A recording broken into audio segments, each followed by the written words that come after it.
Veo a Guapa, Poncho. Sí.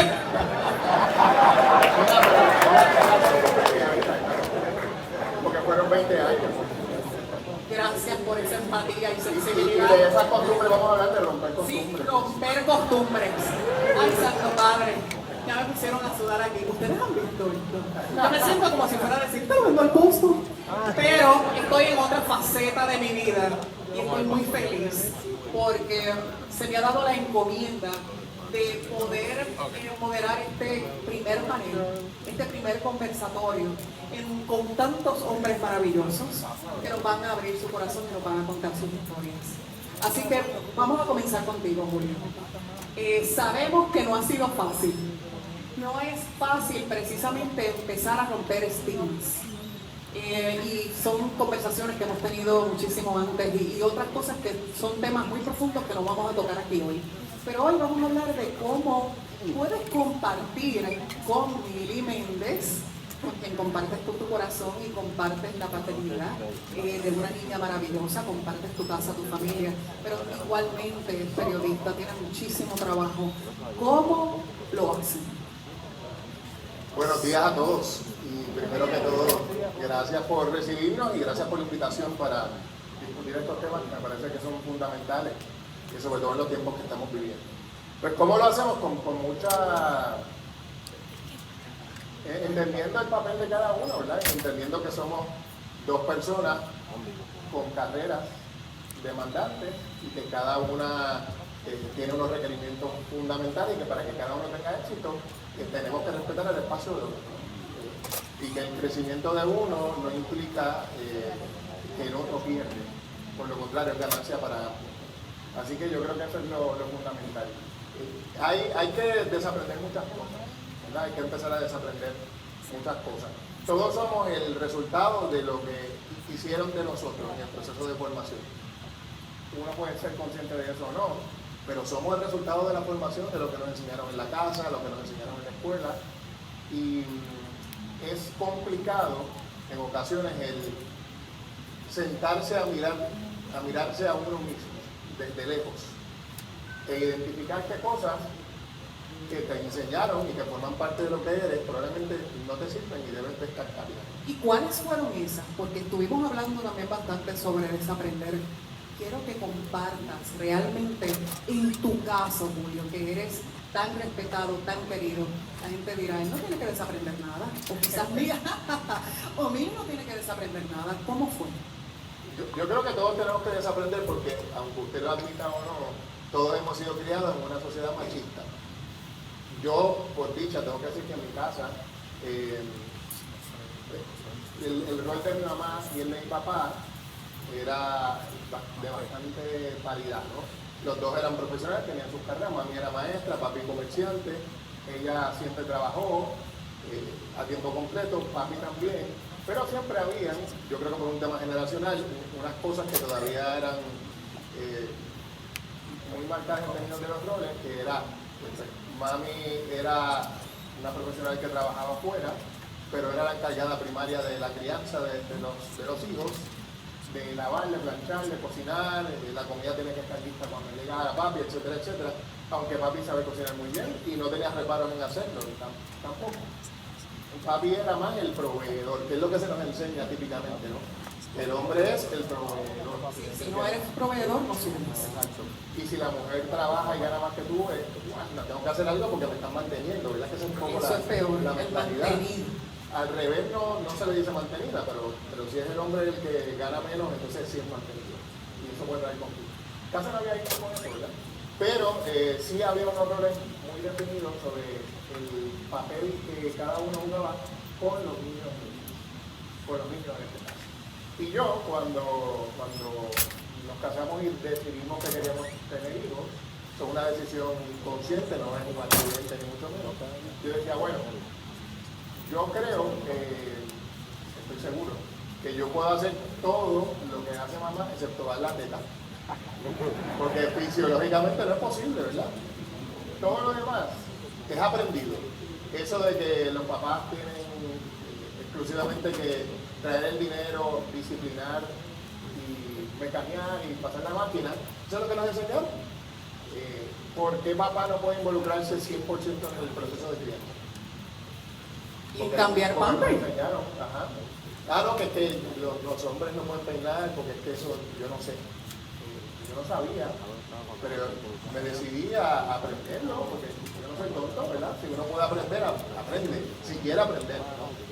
O sea que tú cambiaste el pamper, tú No, bañaste, sí. tú peinas, tú haces de todo. Exacto, me notan el pecho porque no puedo, ¿verdad? Eso no se podía. Y me dijo, si lo hubiese tenido, también la daba. También.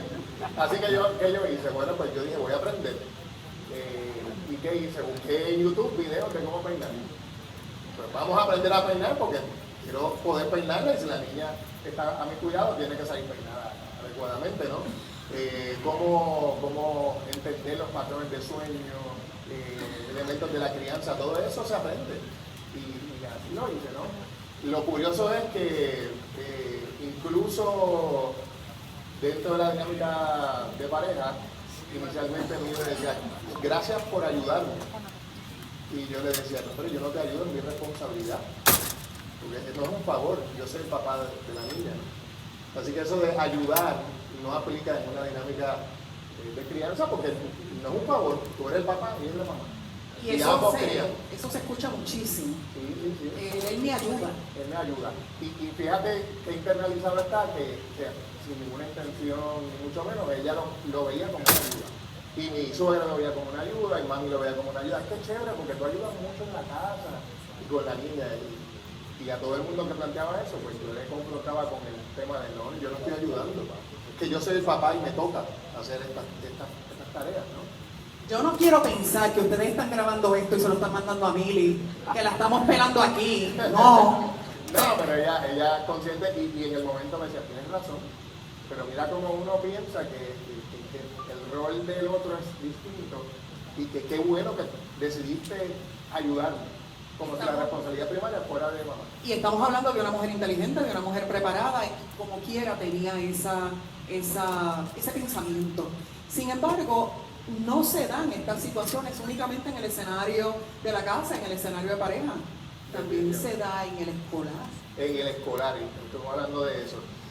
Y es que hablamos mucho de la equidad, que no tiene que ver con equidad fisiológica, ¿verdad? Claro que hay unas diferencias fisiológicas entre hombre y mujer, pero una cosa de equidad intelectual, de capacidades. Yo puedo hacer lo mismo que puedes hacer tú. Pero la sociedad no está construida de esa forma todavía. Todavía esos roles de los que estaba hablando están muy delimitados en todas nuestras dinámicas sociales, incluyendo el entorno escolar, y eso es lo que hablaba yo con Bianca hace un tiempito. Por ejemplo, cosas tan básicas como cuál es el rol que se espera que tenga mamá y papá. Antes de ir a la escuela voy al médico, ¿verdad? Lo que se espera es que mamá lleve los nenes al doctor. Miren si es así, que yo llevaba a la niña al médico cuando tocaba, ¿verdad? Dependiendo de la agenda, la una o el otro lo hacíamos. Y cuando uno lleva con la niña es, sí, ¿y mamá? Pues mamá está trabajando, pero tiene papá, soy yo. ¿Qué pasa? Que los papás no pueden llevar a la niña al médico. Lo he esperado para que ustedes vean. Y entonces en la escuela está el típico chat del salón. Y en el chat, por default, en el salón, las maestras, que son mujeres típicamente, incluyen, miren que son mujeres las maestras en su gran medida, a quien incluyen y piden los teléfonos es a las mamás. Y entonces yo decía en la escuela de la nena, le dije muy cordialmente a la maestra, mire maestra, no noto que me haya incluido en el chat, y había hablado con otros padres que también querían estar incluidos, para que me incluyan en el chat. Ah, ¿cómo no? Y pasaban las semanas. Mire maestra, lo que le había comentado, que me incluye en el chat, porque la niña no es huérfana, tiene papá y tiene mamá. Soy yo. Ah, ¿cómo no? Sí, claro. Y pasaban semanas y lo incluyen en el chat. Y yo terminé mandando un correo electrónico a la dirección de la escuela, ya en un tono elegante, pero un poquito más subido.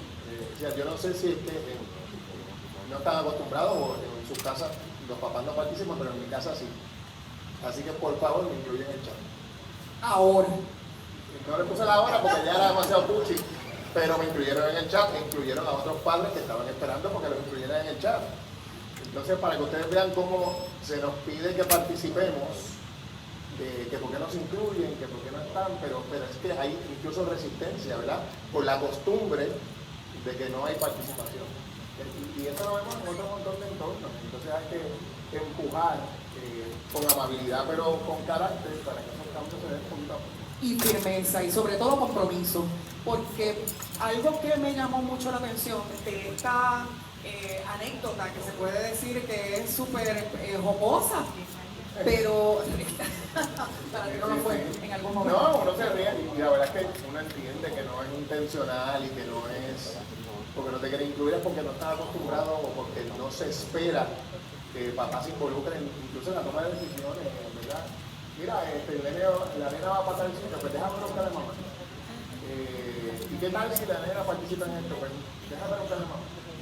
Y papá no aparece por ningún lugar en el tema de la toma de decisiones, así yo creo que es importante eso.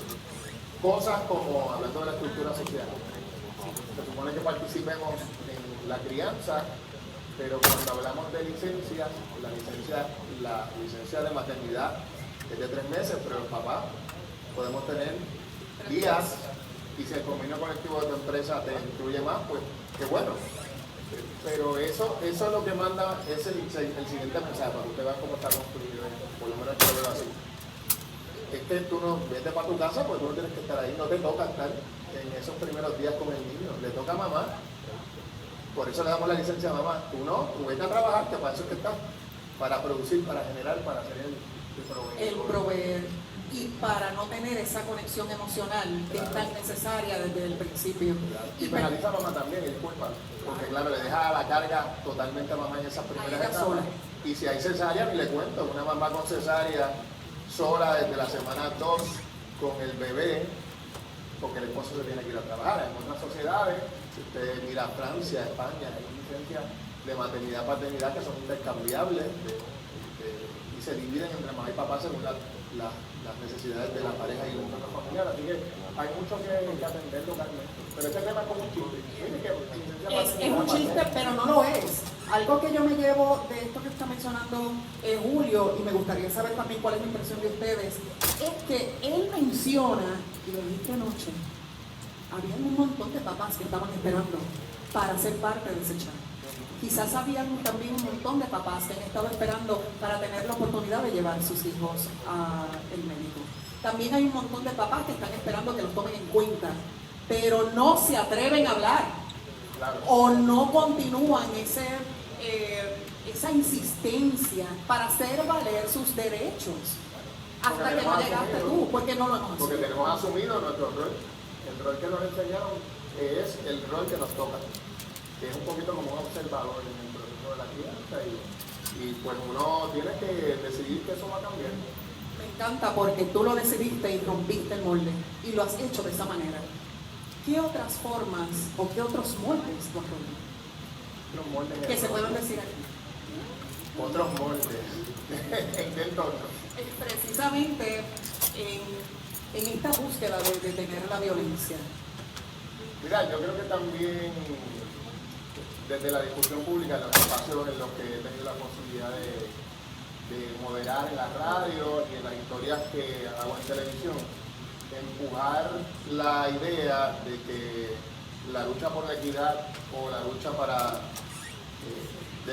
destruir y eliminar el machismo no es una lucha solo de mujeres, ¿verdad?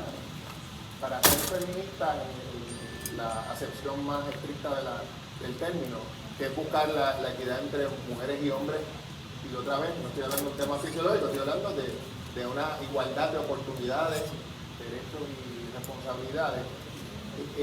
Las mujeres no tienen que estar solas, es una lucha de mujeres contra hombres. En la medida en que los hombres nos integramos en esa discusión, ganamos todos, porque con el machismo perdemos todos, ¿verdad? Las mujeres tienen una sobrecarga de responsabilidades sociales y al hombre se nos priva de unas posibilidades de participación, incluso afectiva. Ustedes saben que antes el rol de papá era marcadamente más distante, incluso emocionalmente. No se esperaba que el papá fuera un papá afectivo, que diera abrazos y dijera te amo y besara a sus hijos. Eso no era, yo creo que todo el mundo fue criado por padres que fueron criados con esa idea. Los papás mostraban el afecto de otra forma y uno sabe que tu papá te amaba, pero no era un papá afectivo, abrazón, besucón, que te dijera que te amaba, y eso es parte de la crianza machista también. Papá no puede mostrar esa sensibilidad. Los hombres no lloran, decían antes, ¿verdad? Así que es importante que el hombre se integre a la discusión y empuje para ganar espacios que se han sido rechazados típicamente por la crianza, y la mujer también gana con esta cosa. Ganamos todos, gana Puerto Rico. Y qué bueno que lo mencionan, porque precisamente hablando de esas vulnerabilidades que todos como seres humanos tenemos, pero que no se le ha permitido al hombre en sociedades machistas, y digo sociedades machistas, porque esto no se circunscribe a Puerto Rico. Claro, estamos hablando de estamos aquí, estamos en Lajas hoy. Sin embargo, hay en los mares, hay diferentes otros países que también tienen sociedades machistas que no les permiten a los hombres poder tener una conexión con sus propias emociones. Y eso es precisamente lo que Héctor nos viene a hablar hoy, con su experiencia precisamente en escenarios de hombres que no pueden permitirse decir o mostrar cómo se sienten porque son penalizados socialmente. Cómo se rompe el molde en esos escenarios con ese estereotipo tan marcado.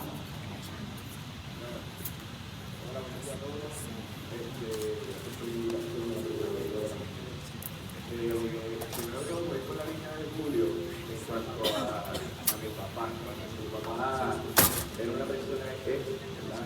La persona que mi padre era siempre le cocinaba, pero cuando él cocinaba la casa era feriada, porque mi padre cocinaba rico, pero él cocinaba más rico que mi padre. Y siempre eran los domingos, para mi cocina, y también, yendo por esa línea, tuve la oportunidad hace unos meses de preguntarle a mi padre que tuvo una crianza complicada, de los padres divorciados, padrastros, y preguntarle directamente, y aquí lo invito a ustedes, ¿verdad? Lo mismo. ¿Cómo venir de los padres divorciados, padres separados, y no tener una crianza, ¿verdad? Como proyectado en la vida? ¿Cómo él pudo ser un excelente padre? ¿Cómo él pudo cambiar todo eso sin tener la educación, las herramientas, sin tener el conocimiento para hacer todo el cambio? Y todavía una respuesta que él no sabe cómo dar. Pero, ¿verdad? Él fue la primera persona que me demostró que sí se podía hacer el cambio y que fuera realizado. Qué bello, porque precisamente tienes esa historia con tu papá y ustedes entonces también la pueden compartir. Sin embargo, la realidad de muchísimos hogares en Puerto Rico no es esa. Y como hablábamos con Bianca hace un momento en el concepto del tema, y en base a lo que todos hacemos todos, ¿verdad? Que a veces no lo buscamos, no lo vemos y lo dejamos pasar por desapercibido. Y es que todos tenemos vulnerabilidad en los años, ponemos tristes, en frustrarnos, pero el asunto de cómo aumenta o se desarrolla la violencia como tal es cómo se maneja esa vulnerabilidad. Si esa vulnerabilidad no se maneja de manera adecuada, ¿cómo puede llevar a un evento de alguna violencia, ¿verdad? Ya sea en cualquier característica como tal? Precisamente, estando en contacto, salud, si necesita agüita por aquí tenemos también, Dios lo bendiga. Hablando de vulnerabilidad, ¿qué es ser vulnerable? Es mostrarse entonces tal cual es, tal lo que uno siente, y a veces no queremos salir de nuestro caparazón porque precisamente tenemos miedo a que nos hieran. Y cuando le pregunté a Héctor de qué iba a hablar, que me mencionó que iba a hablar de las vulnerabilidades, él fue vulnerable conmigo. Y me gustaría que compartieras desde tu vulnerabilidad cómo un hombre joven pudo tener una forma para no convertirse en un agresor cuando estaba siendo agredido. Sí, como hablaba con Bianca, cuando nosotros ya resultaba del tipo de violencia, tenía un evento de violencia que se lo compartí, ¿verdad? Porque nunca lo había hablado, porque culturalmente pues nos tienen enseñado que no lo podemos hablar, o si lo hablamos pues no nos pueden asistir. Y pues estaba como en el segundo año de bachillerato, ¿verdad? Igual el contexto completo, trabajaba full time, tenía una pareja sentimental, salgo del full time para ir al cine con la pareja sentimental, ¿verdad? Y compartir. Y cuando salgo del cine que la regreso a su casa, pues ella tenía la intención de querer tener relaciones sexuales, pero estaba muy agotado, muy cansado, necesitaba descansar y yo no quería. Al yo decir que yo no quería, pues comenzó a agredirme, comenzó a golpearme. Y mi reacción fue la siguiente: estaba en el auto, puse mis manos entre medio de la izquierda, seguí recibiendo golpes, y el único pensamiento, tenía dos pensamientos que me pasaban por la mente en ese momento. El primero era: yo nunca he visto a mi padre golpear a mi madre. Y la segunda era lo que mi madre siempre me ha dicho: tengo dos hermanas. Mi madre siempre me ha dicho: trata a la mujer como te gustaría que tratase a tus hermanas. Y esos dos pensamientos en ese momento, yo estaba con las manos entre las piernas, esos pensamientos, y lo único que decía era: bájate del auto, bájate del auto, bájate del auto, bájate del auto. Tanto por el auto. Y puedo decir que en ese momento fue un punto bastante grande en mí, cuando decidí no reaccionar defendiéndome, que pudiera decir después, pero todo porque te agredió, no, lo decidí controlar, manejar las emociones y recordar el pensamiento por el cuerpo preferido. Eso merece un fuerte aplauso. Ante un fuerte aplauso cuando decidió decir: no, yo tengo derecho de ser parte del chat de las mamás. Ser parte del chat de la escuela, ese es mi derecho como padre. Y también el decidir no agredir, aún siendo agredido. Sin embargo, los moldes también se rompen desde otra perspectiva. En psicología se habla mucho de la violencia vicaria, cuando eres parte de la violencia o recibiste un acto de violencia o fuiste afectado por un acto de violencia, aunque no fuese a ti. Pudo ser un niño con sus padres, pudo ser una persona en un ámbito de guerra, por ejemplo, pero se conoce también como una víctima secundaria, aquella o aquel que sobrevive de una tragedia de violencia criminal. Hace ya varios años, la familia de Ángel,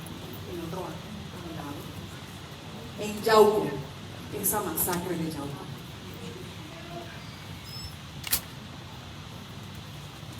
Ese momento tan terrible en que no se le puso un grillete a una persona y cuando sale, no les tengo que repetir la historia.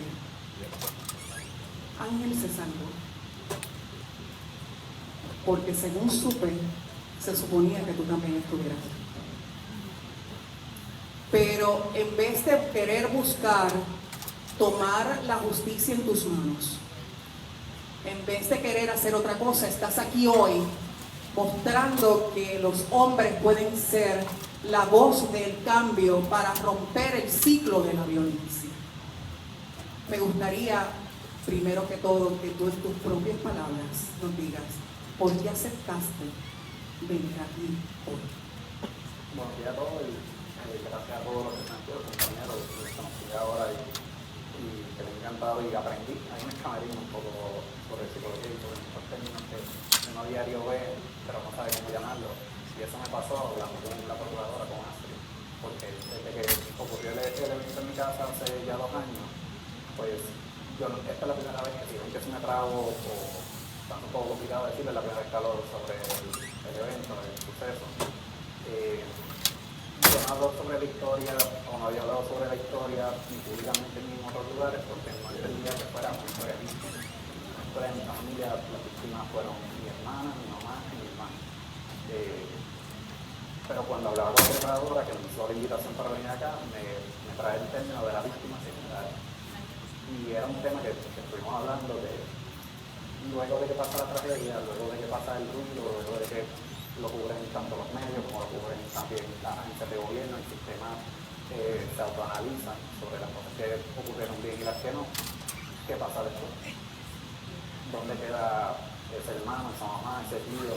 Porque en mi caso, mi hermana deja 2 hijos que lamentablemente pues como eran de padres distintos, ya son hijos que se veían todos los días en su casa, ahora están con sus abuelas, que son abuelas que los tratan súper bien y le doy gracias a Dios que son excelentes abuelas, pero ya no se ven todos los días. Estos días fui a ver a uno de ellos y le pregunto por su hermano y me dice, no, yo estoy preparándose porque estaba comiendo clase avanzada y no la he podido ver. Entonces, él ya para él ha pasado a ser un poco más con él, pero fue difícil para él no ver a su hermana ya de todas las mañanas y todas las noches. No sé si alguno de ustedes se recuerda pues, del evento que pasó en Yauco, yo solo voy a hacer un desde mi punto de vista, porque fue fuerte que un lunes yo estoy hablando con mi mamá y nada, por mi hermano, como decimos nosotros, la choteó de que había unas cosas pasando, yo la llamo y le dio ese pequeño regaño que uno le da de los hijos a los padres, que le regañan, mira, tienes que ponerte un poquito más fuerte, tienes que hacer tal cosa, pero tranquila que el miércoles yo voy a bajar y nos juntamos y buscamos soluciones. Ese miércoles llegué a bajar por un evento grande que había del trabajo, me dijeron, mira, tenemos reunión el miércoles a las 5 de la tarde. Y no pude bajar. Entonces, a las 8 de la noche salgo del evento y estoy en mi apartamento y me llama un amigo. Y me pregunta rápido, ¿dónde estás? Y yo, por mi apartamento, acá estamos. Y él no le dio vuelta al asunto, me dijo, acaban de matar a tu hermano. Yo me quedé en shock porque no sabía que estoy procesando la información y al momento que me dice, me lo repite y me dice, la mataron en su casa. Y mi reacción fue arrancar corriendo porque mi cuerpo y mi mente lo que es si por mi casa están mis hermanos, mi hermano, mis sobrinos, mis tíos, que es el vecino. Pues cuando voy de camino, empiezo a llamar a todo el mundo, nadie me contesta. Llamo al teléfono de mi tío en varias ocasiones y ninguna me contesta, pero una voz distinta. Y me contesta un oficial de la policía. Y yo pensé lo peor, porque si me notifican el teléfono de mi tío, pues el oficial me dice que mi tío es que está en shock y no puede hablar, porque lamentablemente mi tío, al ser vecino, escuchó todo y presenció desde su casa, que es un poco lejos, porque se escucha todo lo que sucede. Yo voy de camino, él me dice, mira, no voy a contar lo que está pasando. Me dice, no te puedo decir, lo único que sé es que hay una fémina muerta frente a la casa. No hemos podido entrar a la casa, no sé por lo que está pasando. Pues yo sigo de camino, cuando por calle, llegando a Yauco, me llama ese amigo de nuevo y me dice, estacionate en el paso. Y ya yo sabía lo que me iba a decir. Yo me fui, mi mente se fue en blanco, seguí conduciendo. Y llegué a puesta en el GPS para llegar a mi casa, yo sabía que iba a llegar a esa hora. Yo dije, Dios, tú me guías, estaba lloviendo, yo me iba a acelerar más, yo dije, a esa es la hora que yo voy a ir. Cuando llego a mi casa, ahí es que me enteré todo, porque yo no sé también nada de lo que está pasando. Yo, a la persona que cometió el acto, yo lo vi una vez en mi vida, no lo conocí. Llego a mi casa y cuando estoy en mi casa, está la policía, está el alcalde, está todo el mundo. Y cuando paro que me empiezan a explicar, un oficial se acerca y le dice a otro lado, una persona se acaba de suicidar más arriba en el campo y se cree que es la persona. Entonces, ahí pues hacemos todo lo que tenemos que hacer, los fiscales llegaron rápido. La prensa yo, gracias a Dios, después que yo me fui. Porque bueno, se les pregunta, uno está listo para hablar de un tema, y gracias a Dios no sabía mi dirección, así que el mensaje se mantuvieron ahí, pero que se bueno, para buscarme en estos lugares, no hablé con ellos hasta que cuando empiezan a tener muchas noticias, y yo lo que me envían una entrevista y entrevistan a una persona y decía familia, y yo digo, pero señora, yo nunca la he visto. Ahí tuvimos que sacar una declaración y decir, no vamos a ofrecer expresiones. estos son los detalles del funeral. Pues ahí, ese fue mi punto de vista de cuando me enteré. El problema es que yo, al yo no saber nada, yo cuando estuve en Yauco, y tuve que ir armando un rompecabezas de cómo sucedieron las cosas, preguntándole a mi cuñado, a mi tío, a distintos lugares, a distintas personas, y ahí es que yo empecé a enterarme que mi novia tenía mi hermana tenía un novio, y ese novio ella lo acaba de conocer, no lo conocemos mucho. Ellos empiezan a tener una relación donde tenía sus altas y sus bajas, pero ella se mudó para una casa en el campo y de repente le estaban tirando por la noche piedras en la ventana, se le trepaban en el techo y pasan más cosas. Entonces ella lo empezaba a llamar y decirle, mira, me está pasando esto. Y pues le decía, pues mira, me voy a quedar esta noche ahí. Y la noche que él se quedaba, pues no pasaba nada. Se le empezaba a dañar el carro y como él era mecánico, pues él la ayudaba. Y un día se le daña el carro y está su ex esposo llevando al nene y ella le pide que le cheque el carro. Y él se da cuenta que alguien saboteó el carro. Y ahí empieza a sospechar. Cuando empieza a sospechar, pues ella empieza a estar más atenta y se da cuenta que es él el que está haciendo las cosas. Y empiezan a tener sus discusiones y ahí ella le pone una orden de protección. Entonces, pasan varias cosas. Ella, cada vez que él seguía yendo a la casa. Entonces, ella llamaba a la policía, pero uno era en el campo bien lejos, que nada más llega del cuartel a la casa, era media hora, 40 minutos. Y segundo, pues ya los policías le decían, mira, si no lo han visto, no, a veces no llegamos.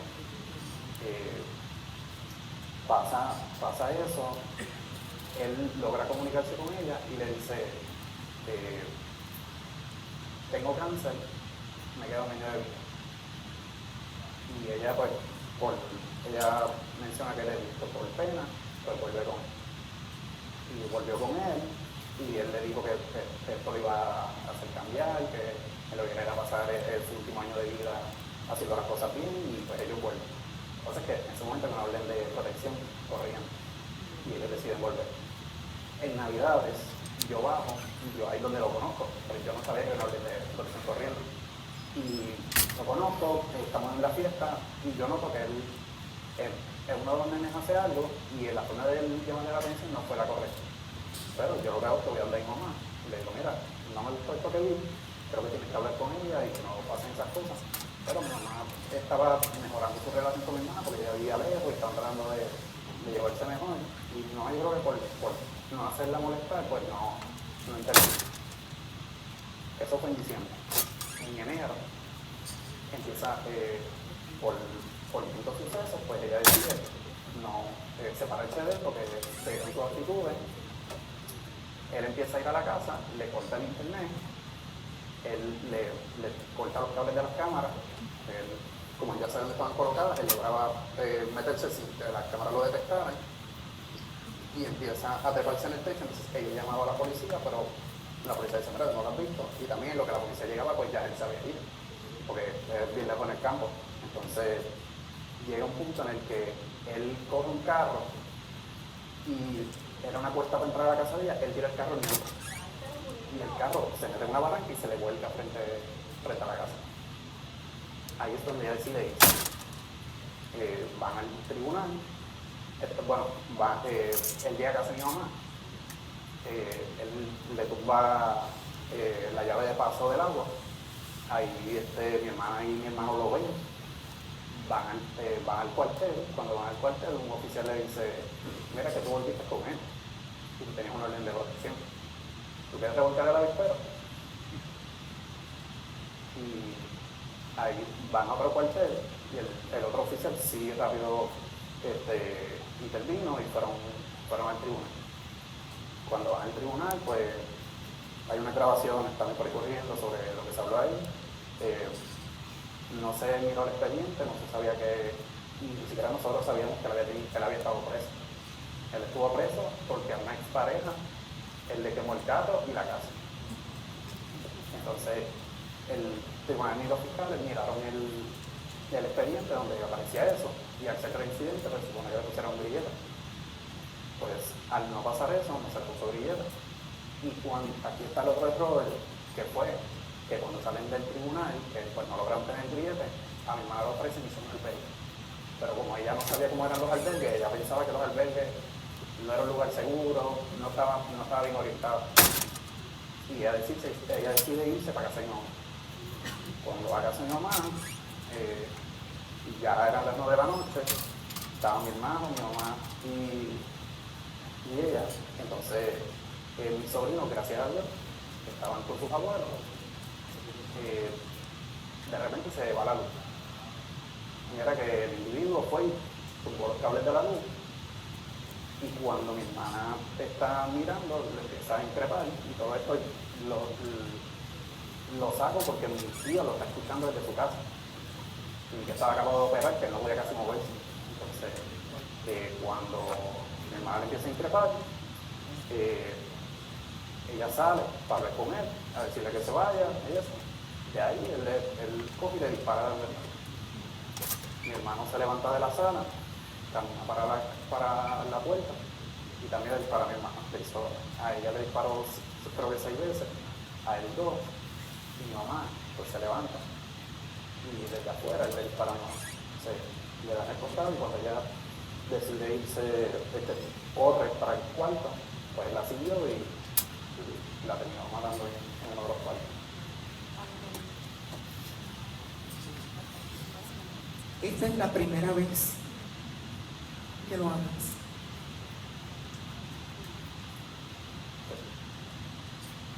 ¿Cómo te hace sentir?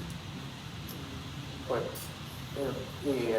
la razón de esto es que haya más conciencia por él.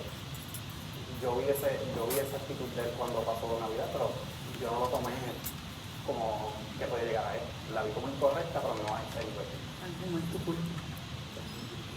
Y también sé que el sistema se ha autoevaluado, sé que han estado más conscientes. Una de las cosas que yo he visto después, porque uno de los problemas es, pasó esto, la naturaleza humana es buscar un culpable. ¿Qué pasa? Porque esa persona la puede estar. Entonces, después yo no debo mirar mucha noticia, pero que había después de la noticia, ¿quién es culpable? Tribunales, ¿quién es culpable? Policía, ¿quién es? Entonces, era todo el mundo buscando un culpable que tal vez ayudó a buscar, a mejorar los procesos, por eso era lo que, y después había silencio, porque ya el tema pasó, ya probablemente hubo otro asesinato, ya probablemente hubo otras cosas. ¿Qué pasa con esas víctimas secundarias? Lamentablemente, al escuchar todo eso, fueron los más afectados, porque todavía van 2 años y él no puede hablar del tema.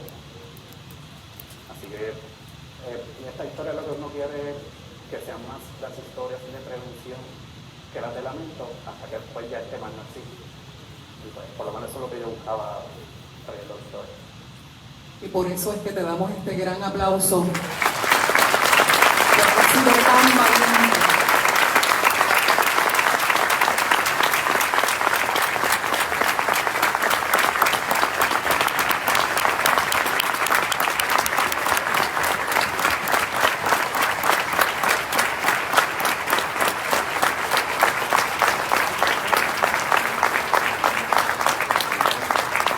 Gracias, Ángel, por abrir tu corazón y por ser parte de esta nueva voz que se quiere levantar para corregir estas situaciones y que no haya más historias como esa.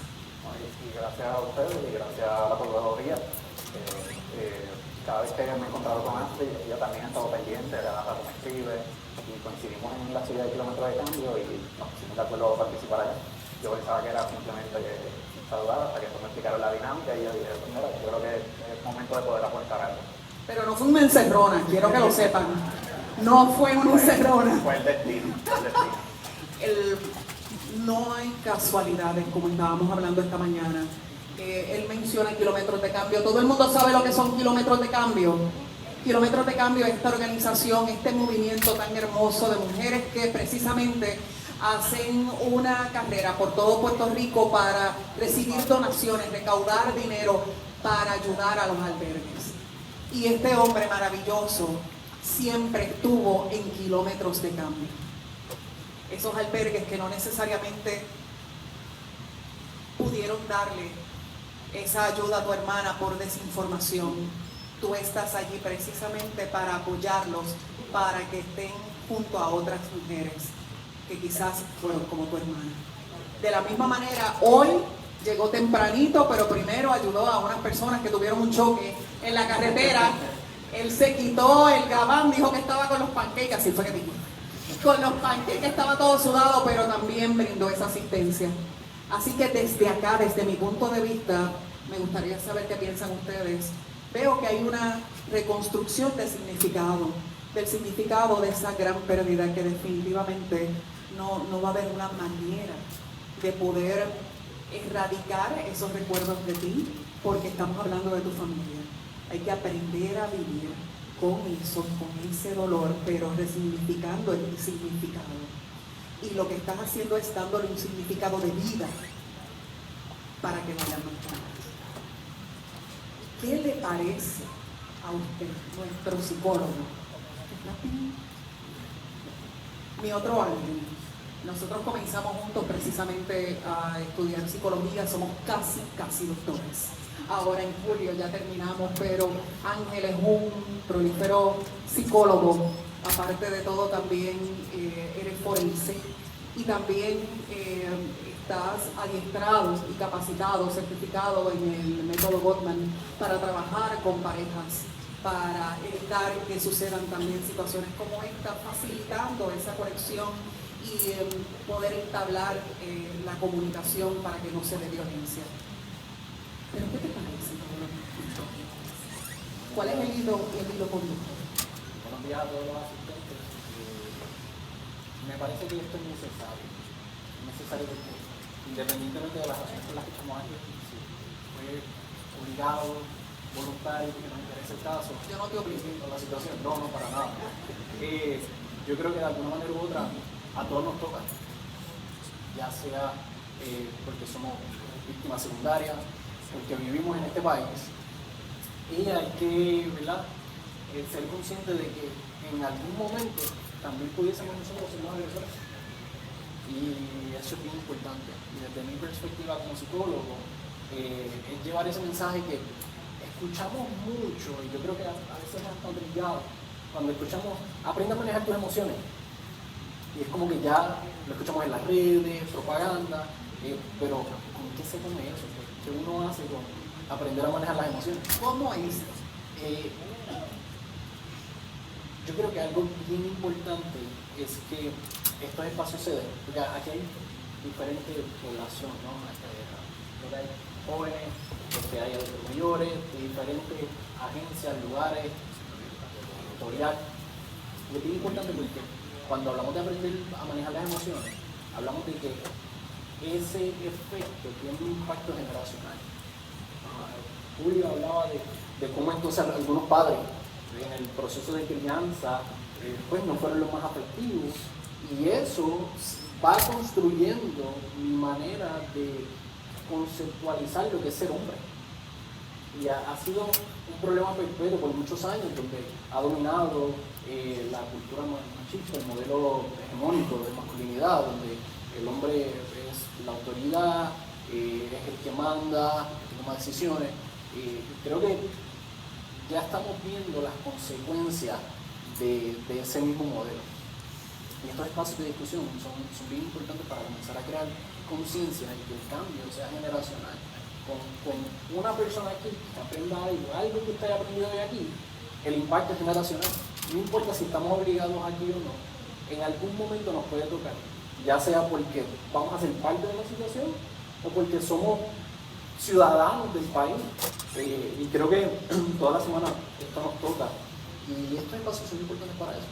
¿Qué vino primero, el huevo o la gallina? ¿El agresor se hace o el agresor nace? Yo creo que hay una dinámica de aprendizaje. Cuando somos pequeños, la mayor parte del aprendizaje se da de manera vicaria o por observación. Por lo tanto, más que lo que escuchamos, imitamos lo que vemos. Y si mi entorno promueve un ambiente abusivo, un ambiente de desigualdad, de injusticia, de maltrato, con eso yo me voy a quedar, ¿no? Y hablábamos un poco de construir o desaprender todo esto que nos han estado enseñando, todo esto que vemos, porque ciertamente cuando yo vivo en un ambiente donde lo normal, la norma es maltrato, yo lo asumo como normal. Y por lo tanto, ya sea que yo soy el agresor, y así es como yo vi que se trataba en mi casa a mis padres, o yo ser la víctima y ver cómo a mi mamá la trataban, y si lo toleraba, pues entonces me debe amar como quiera, pero entonces ahí es que se rompe, en ese aprendizaje, en esa crianza. Yo creo que cada uno de nosotros que estamos aquí podemos impactar a diferentes niveles ese desarrollo de una persona, ya sea porque estamos bastante grandecitos y podemos asumir la responsabilidad de que hay cosas que debemos cambiar, o porque tenemos a cargo personitas pequeñas que van a observar eso y necesitan un buen ejemplo.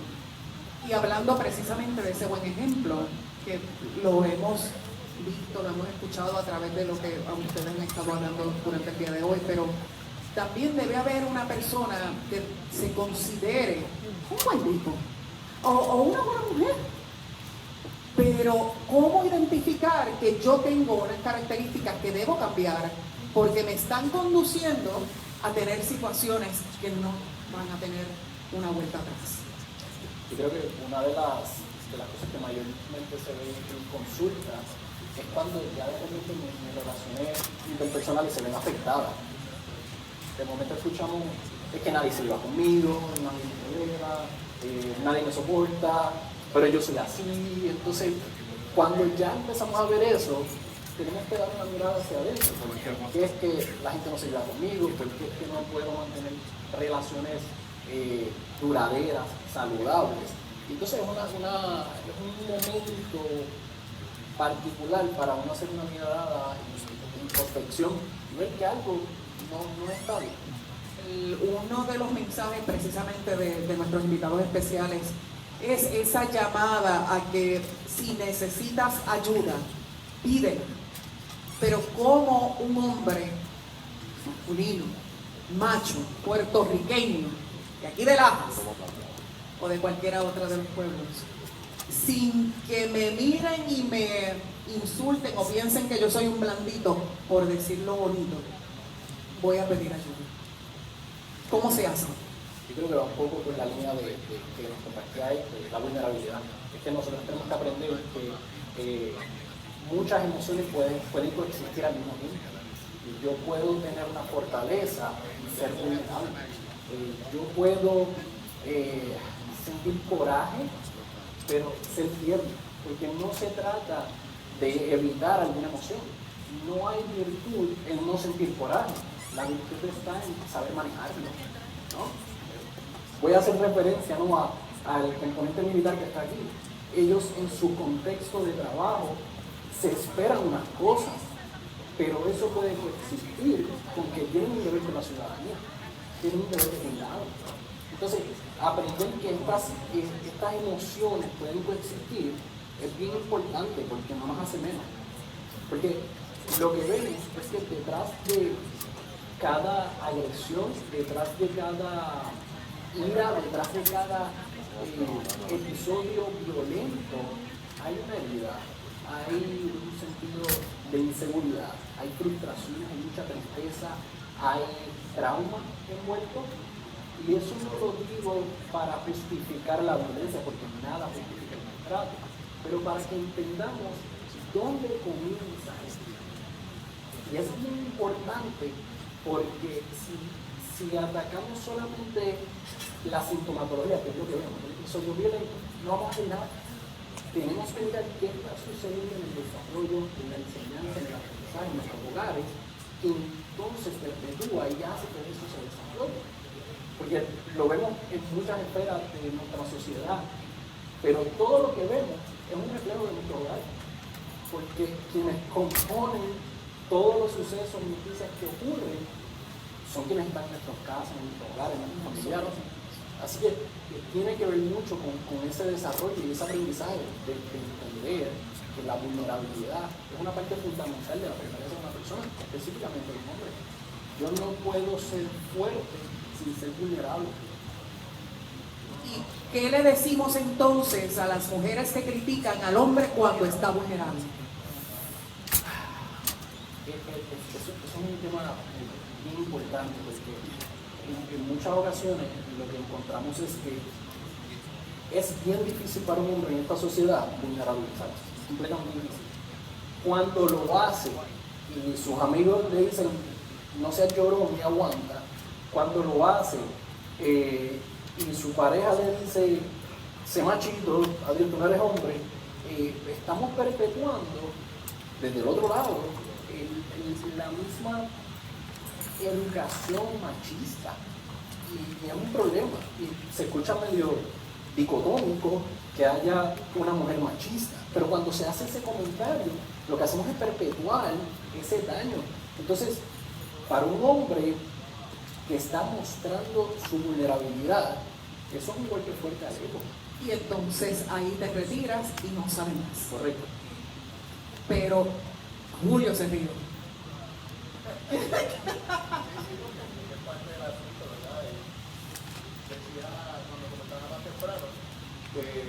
Siempre cuando se habla del tema del machismo se habla sobre los efectos en la vida de la mujer, pero en la vida del hombre hay muchos otros. Por ejemplo, la supresión de emociones, lo que estaba planteando, ¿verdad? Y claro, tú decías, puede ser dicotómico plantear que una mujer es machista, pero si lo son, ¿verdad? Y no es intencional, es que todos somos producto de una crianza machista. Y esa crianza machista nos inyecta a los hombres unas cosas y a las mujeres otras. Pero el resultado es que se nos inculcan unos valores, unas características propias del género, ¿verdad? Y las mujeres tienen que comportarse de una forma y los hombres de otra, y cuando tratan de salirte de esa cajita, entonces hay un problema.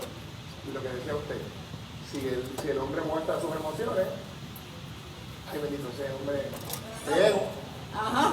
Ustedes saben la palabra que eso significa, ¿verdad?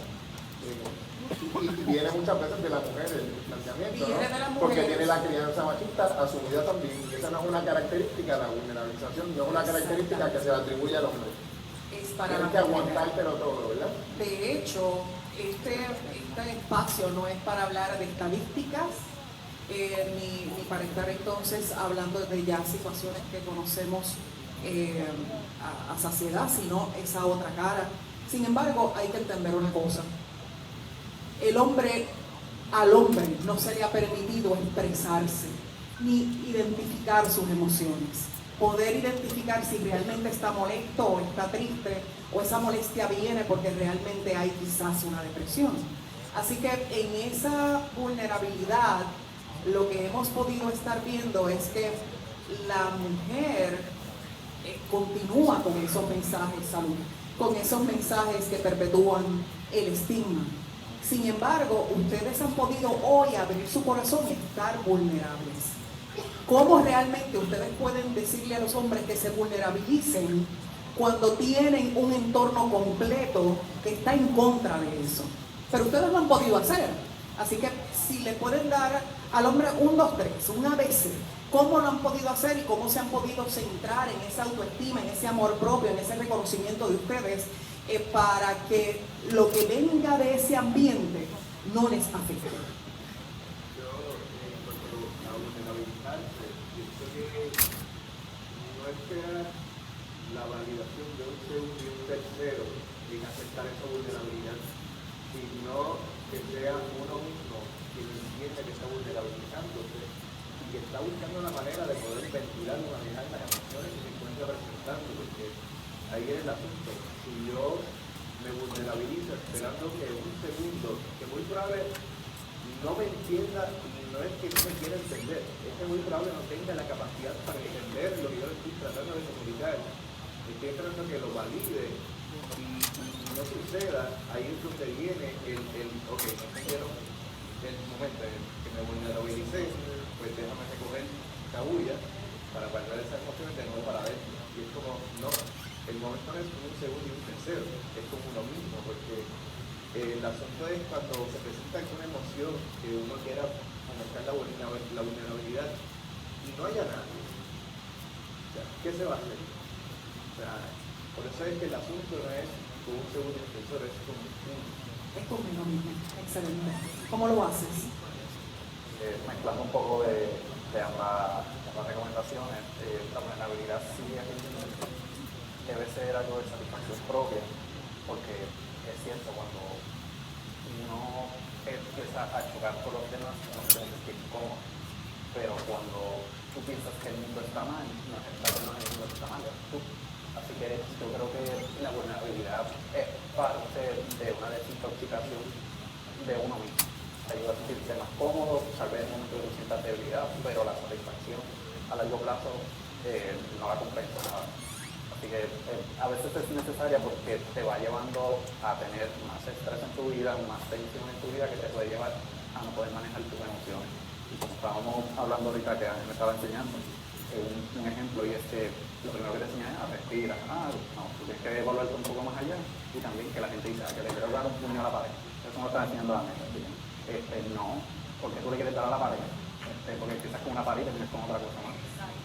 Sí, esos momentos de vulnerabilidad son un liberador de estrés, de compresor, o como se diga, para evitar llegar a este tipo de dinámica. Y que cuando lo veamos, quizás nosotros como comunicadores lo vemos todo el tiempo en los medios de comunicación. Y entonces la gente dice, ¡es que estoy molesto! Y ¡ay, me pongo casa! ¿Se acuerdan de eso? Empezamos a repetir unas conductas. Ángel, yo sé que estás pensando que yo acabo de hacer. Yo te explico ahorita. Eso es entrando por la cocina. La nueva generación. Tenemos que empezar a identificar nuestras propias emociones sin identificar las mismas con lo que estamos viendo, porque no realmente lo que vemos en las redes sociales ahora, lo que vemos con los famosos influencers o incluso hasta en películas, es lo que realmente es sano y saludable. ¿Cómo lo haces tú? ¿Cómo tú te mantienes tan vertical a ti, Julio? ¿Cómo tú te mantienes tan genuino sin evitar entonces que esas masculinidades tóxicas te infecten? Yo creo que lo primero es decidir lo que uno quiere hacer, ¿verdad? Y si tú decides cambiar, pues cambiaste y no hay marcha atrás. Y llevar eso al macro. Hacer una pregunta hace un rato y los muchachos hablaban sobre el tema de cómo uno promueve el cambio. Y los cambios van desde lo más pequeño que somos nosotros en nuestro carácter individual a los demás. Podemos lograr un impacto a gran escala. Yo creo que el primer paso para todos nosotros es reconocer. La gente dice, no, yo no soy machista. ¿Y quién no es machista? Hay que reconocer que estamos formados en una sociedad machista. Y ese machismo se manifiesta desde lo más grande hasta lo más pequeño. Y ahorita hablábamos de la bobería del chat. Eso es una cosa pequeña, pero hay un elemento de machismo. Claro, así que desde lo más grande a lo más pequeño, ese machismo con el que se ha creado nuestra sociedad sigue vivo, ¿verdad? Así que el primer paso es reconozcamos que somos parte de una sociedad machista. El segundo paso yo creo que es la mirada al interior. Bueno, antes de eso decidir cambiar. Ya sabemos que formamos parte y hemos sido formados en una sociedad machista. Decidamos cambiarlo. Ya lo decidí. Ahora viene una parte complicada que es la mirada al interior. Mirarse. Eso es complicado. Yo soy así, pero debo seguir siéndolo. ¿Qué cosas tengo que cambiar? Y eso implica un ejercicio más complicado que aquí el hombre nos podrá decir, que es el autorreconocerlo, no mirar necesariamente alrededor y lo que hace aquí y lo que hace el otro, sino lo que hago yo y cómo soy y qué quiero dejar, qué de eso quiero dejar que sea, que continúe siendo, ¿verdad? Y cambiarlo, comenzar a cambiar y la educación comienza ya cuando decidí hacer todo lo anterior, educándonos, ¿verdad? Educándonos sobre cómo cambiar esas conductas. Yo creo que el paso, cuando se dan esos pasos es más sencillo. Claro, yo creo también que hay una responsabilidad vicaria del Estado, ¿verdad? Para promover esos cambios de entornos como el sistema educativo. Aquí ha habido por muchos años una discusión sobre cómo cambiar esto desde la escuela, y se le ha dado muchos nombres, ¿verdad?, a la educación, que si con perspectiva de género, de equidad, o como usted le quiera llamar. Pero yo creo que al final, si miramos, hay unos elementos comunes que entendemos que están mal, y usted le pone el nombre que usted quiera, pero hay que cambiar unas cosas. Y el entorno escolar es fundamental, sobre todo cuando esos niños no tienen en el hogar modelos saludables, ¿verdad? Y a lo mejor el Estado puede entrar ahí para promover desde esos entornos tan pequeñitos, la formación en esa etapa primaria, una crianza en donde el modelo de la masculinidad tóxica no sea el modelo primario. Y qué difícil es entonces cuando desde las escuelas se hacen diferentes situaciones o diferentes programas. Claro. Pero entonces es lo que tenemos en la casa lo chocan. Está la ley 284, que es la ley que me complace haber trabajado mediante el Cabildeo Ciudadano, que estipula que todos los meses de enero es el mes de la autoestima. Y el Departamento de Educación fue el primero en decir presente para llevar programas y eventos relacionados a la autoestima y que sea un efecto multiplicador, porque no tan solo llega a los niños, sino también a los maestros, también a los familiares y las comunidades. Sin embargo, yo soy de las que pienso, y sí soy mayor que tú, cuando yo era más chiquita, ustedes recuerdan que el Departamento de Educación era el Departamento de Instrucción, Pública, sí. porque realmente la educación me la dan en mi casa. Tenemos que responsabilizarnos también por eso. Y en esa manera responsable de tomar esa decisión de la cual hablas, Julio, y me encanta, me gustaría que cada uno de ustedes, comenzando entonces contigo, puedan decir qué representa esa decisión de ser un hombre, y con esto terminamos, que quiere acabar con la violencia en Puerto Rico. ¿Qué representa eso? Ser hombre. Que representa eso que tú dices de querer ser un hombre que acabe con la violencia en Puerto Rico, representa que hemos asumido un nivel de compromiso supremo con el país en el que vivimos, ¿verdad? Si queremos un mejor país, tenemos que comenzar a cambiarlo nosotros en nuestro fuero interno. El cambio comienza por nosotros mismos.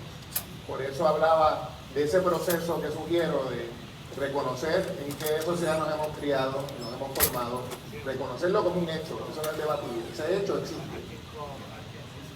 Querer cambiar, el cambio comienza por nosotros, luego que tomo la decisión, autoevaluarnos y comenzar a cambiar, buscar las herramientas para cambiar, y eso implica que usted tiene un enorme compromiso consigo mismo, con la idea de ser una mejor persona, y en el plano amplio, un compromiso con el país en el que vivimos, sea un mejor país, un país en el que todos queremos vivir de manera saludable y en paz. Amén. Y comienza con uno. ¿Qué representa ser un hombre que quiere que se erradique la violencia doméstica en Puerto Rico? A todas las personas que le estén rodeando, sea hermanos, padres, pareja, amigos, que sientan seguridad con uno mismo, contigo, ¿verdad? Hombre, que estás escuchando, al momento de hablar, relacionarse, al momento de cualquier situación conflictiva que perdure el diálogo sobre todas las cosas. Y pues en busca de erradicar la violencia también es nuestro querer erradicar la violencia, pero pues no comenzamos. Y hace muchos años que tuve este pensamiento y la consistencia de querer erradicar la violencia, pues me llevó aquí, con ustedes hoy, y me valida el hecho de que en un principio no sabía cómo hacerlo, vamos a buscar hacerlo y hacerlo, que también es importante, y la consistencia, cualquier persona que toma la decisión hoy, aquí, ahora, de seguir el ejemplo, de erradicar la violencia, pues la consistencia de pagar el resultado y al final se van a dar cuenta de que sí se puede aportar para ustedes, su familia y el país, como comenzó esta pandemia. Ángel, ¿qué significa ser en Puerto Rico un hombre que quiere erradicar la violencia? Pues significa un honor, porque demuestra que tal vez con las historias, tal vez con el trabajo que se hace, hasta desde el buenos días que tú das cuando llegas al trabajo, las personas cómo los tratas, y también el ejemplo que le das a los que te rodean, porque hay mucha gente mirando, o sea, aquí hoy, pero también día a día. Hay gente que respeta el trabajo que hacemos, pero también quiere emularlo, y al vernos a nosotros, hasta en el más simple gesto, creo que deja una huella, hace un efecto replicador que va a ayudar a que las personas entiendan que esto es un asunto que estamos mucho más conscientes y que ya no es esta cultura que había hace 10, 20 años atrás. Creo que consideras que soy el más viejo, porque me dijiste que sabía lo de cocina, que pasó por la cocina, yo nunca vi ese programa. Yo pensaba que sabías de que yo estaba hablando. Yo lo vi también. Pero es un honor y ver tantas figuras importantes aquí que yo sé que invitar a sus empleados, pero también salir de aquí a esparcir ese mensaje, a entender que tal vez estos males no te tocan a ti, a no te deben pasar de que pasara en mi entorno familiar. Yo lo veía, yo jugaba con ciertas causas, pero no le prestaba tanta atención a los comportamientos. Tal vez fue de esta manera que entendí, pero hay otras personas que pueden comenzar a verlo y a buscar cómo buscar la prevención y no el lamento. Así que para mí sigue siendo ¿Cómo o qué representa ser un hombre en Puerto Rico que quiere erradicar la violencia? Representa una responsabilidad. Y hay algo que me gustaría aclarar, que el mensaje que queremos llevar hoy no es que el hombre es el malo de la película. Ese no es el mensaje. Tenemos gran responsabilidad. Es un privilegio, porque está en nuestras manos, pero está en cada uno de nosotros. Si hablamos estadísticamente, alguien aquí está pasando por la situación o ha pasado por una situación de la que hemos presentado, ¿no? Así que es una responsabilidad que nos toca a todos, porque al final del día no se trata del hombre ser malo en la película, se trata de que cada persona, desde nuestro contexto, podemos ayudar a desarrollar familias sanas y saludables. Y eso es lo que se quiere. No buscamos la perfección, saludable, sano, funcional. Y yo creo que asumir esa responsabilidad de la parte que me corresponde es bien importante, porque todos aquí estamos en un contexto donde podemos hacer la diferencia, pero tenemos que aceptar la responsabilidad de que podemos hacer algo al respecto.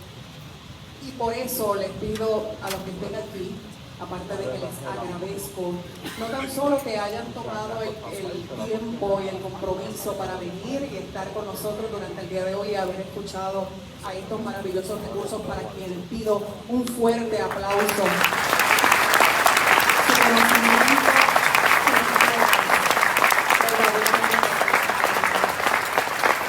también a cada uno de los alcaldes, de los honorables secretarios, secretarias que han estado aquí con nosotros, también a los representantes del área militar, de la Guardia Nacional también, pero a cada uno de ustedes les pido, y esto no estaba en el libreto, pero quien esté conmigo que se levante y que pueda subir su mano derecha. ¿Ustedes también?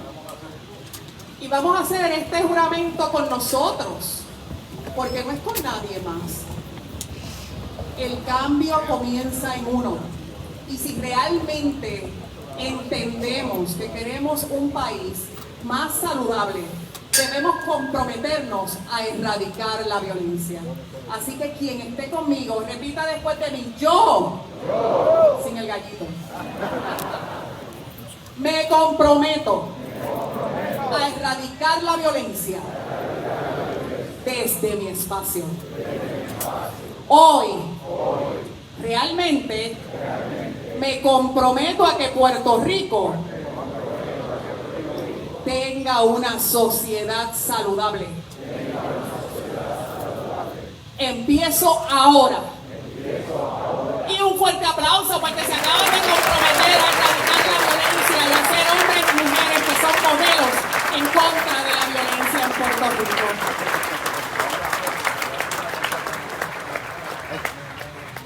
Estoy súper cuando comenzó esta mañana, en la que sentía nervios y anoche casi no pude dormir nada. Gracias a los panelistas, gracias a los profesionales de la conducta humana, gracias a Julio por modelar con el ejemplo. Ahora tienes más responsabilidad todavía, lo sabes. Perfecto. Gracias Ángel, porque aunque me dijiste que ya estabas listo, todavía te di más tiempo, porque yo sé que era necesario escucharte para que esa historia no se repita. Y sé que llevas esa responsabilidad muy dentro de tu corazón y que la ejerces, ¿verdad? En tu servicio público, lo ejerces en tu manera de ser, pero que no estás bien. Gracias a cada uno de los que se ha dado cita. Ya Bianca le puso a hacer, ¿verdad?, un compromiso, y el compromiso mayor es con nosotros mismos. El compromiso mayor es que en cada espacio en el que nosotros estemos, lideremos con el ejemplo. Siempre lideramos a alguien, siempre alguien nos mira como ejemplo, ya sea en nuestra casa, en nuestra comunidad, en nuestra iglesia, en nuestro trabajo. Así que el llamado, esta actividad va a culminar hoy, pero el llamado es por el resto de nuestros días. El llamado es por el resto de su servicio. El llamado es aún cuando lo haya terminado. Así que mil gracias, pero ahora ayúdenme a seguir esparciendo ese mensaje alrededor de todo Puerto Rico.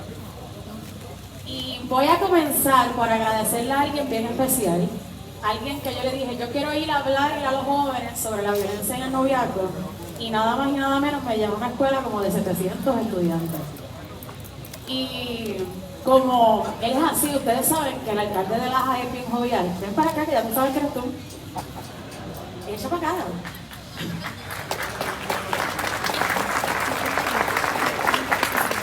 Yo le pedí a él las facilidades y él me dijo que sí, me dijo para ti lo que tú quieras, para este tema lo que tú quieras. Así que le traímos algo bien él, para que él sepa que eso no solamente ocurre. Esto no nada más ocurre allá en el Beni o en San Juan. Para ti venga este sold out.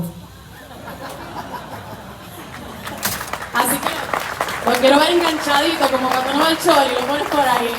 Para que tú sepas que el Teatro Juventud se llenó de personas, porque aquí tenemos mujeres en contra de la violencia, pero sobre todo de hombres modelos en contra de la violencia. ¿Dónde están?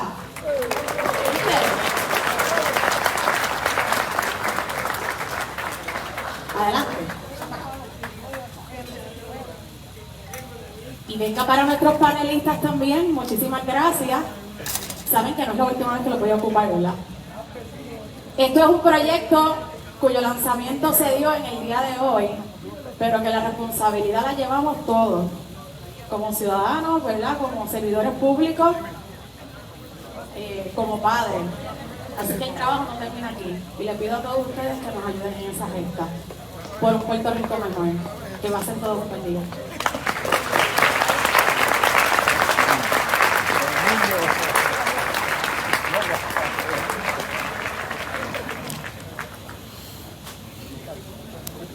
Que se acabó. Yo echando para atrás, que tenía un montón de cosas ahí.